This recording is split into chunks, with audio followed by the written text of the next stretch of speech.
समता आवाज भारत की देख रहे सभी दर्शकों को जय भीम नमो बुद्धाय। साथियों, आज हमारे साथ हैं, जैसा आप देख रहे हैं, बाबा साहेब तेरे देश में दलित मुस्लिम रह गए गुलामी के भेष में। बाबा साहेब ने भारत के जितने भी दलित थे सभी को समान अधिकार दिए, लेकिन कुछ नेताओं की वजह से आज उनके साथ जो शोषण हो रहा है और आज जो अपने अधिकारों के लिए आज वो इस जंतर मंतर पर अपने अधिकारों को लेकर जो यहाँ धरना प्रदर्शन बैठे हैं। हमारे साथ हैं आबिद भाई, आपको बहुत बहुत जय भीम। जय भीम।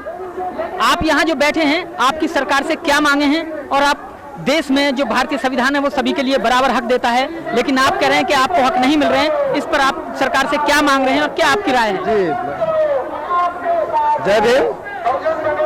मैं बाबा साहब की कुछ बातों को जो है इसमें शेयर करना चाहूँगा। बाबा साहब अम्बेडकर ने संविधान में ये व्यवस्था दी है कि कोई भी आदमी अपने मर्जी से किसी भी धर्म को मान सकता है, लेकिन दलित लोग इस जो है अपनी धार्मिक आज़ादी को बरकरार न रख सके, इसलिए जो है इन्होंने 10 अगस्त 1950 को धार्मिक प्रतिबंध लगा दिया, जिससे कि दलित लोग जो है अपनी धार्मिक आज़ादी का फायदा न उठा पाए।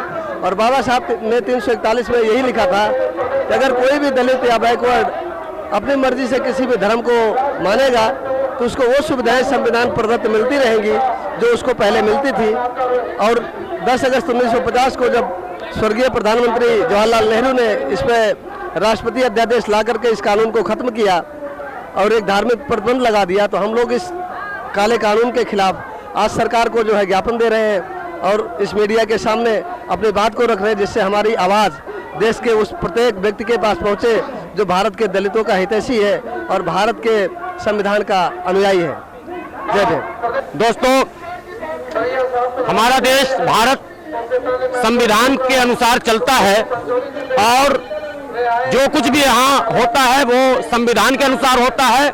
इसी संविधान में परम पूज्य बाबा साहब अम्बेडकर ने तमाम शोषितों को, पिछड़ों को, दलितों को अधिकार दिलाने के लिए आरक्षण की व्यवस्था की थी और आरक्षण की धारा 341 जिसमें एससी को आरक्षण दिया जाता है, उसमें पेशे की बुनियाद पर आरक्षण की व्यवस्था की थी।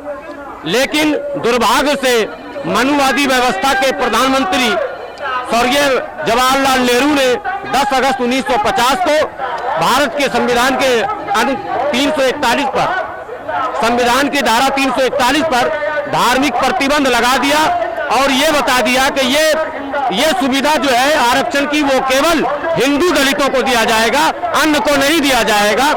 और ये व्यवस्था आगे बढ़ती रही। 1956 में सिख को शामिल किया गया, 1990 में बौद्ध को शामिल किया गया, लेकिन आज तक भारत का दलित मुसलमान इस धार्मिक प्रतिबंध के विरोध में आवाज उठा रहा है, लेकिन न तो धर्म का प्रतिबंध समाप्त किया जा रहा है, न मुस्लिम दलितों को इसमें शामिल किया जा रहा है। आज इस धरना के माध्यम से केंद्र सरकार से, भारत के महामहिम राष्ट्रपति से और न्याय की मूर्ति बने हुए उच्चतम न्यायालय के मुख्य न्यायाधीश से भी मैं ये मांग करता हूं कि भारत के करोड़ों दलित मुसलमानों को भी धारा 341 में शामिल करके इन्हें न्याय दिलाया जाए, इन्हें इंसाफ दिलाया जाए। यही मांग लेकर हम आज जंतर मंतर पर आए हैं और यदि सरकार ने हमारे इस मांग पर ध्यान नहीं दिया तो हम लाखों की जनसंख्या में रामलीला मैदान में एकत्रित होकर सरकार को बाध्य कर देंगे, मजबूर कर देंगे कि सरकार जो है वो हमें इसमें शामिल करे, धारा 341 पे धार्मिक प्रतिबंध समाप्त करे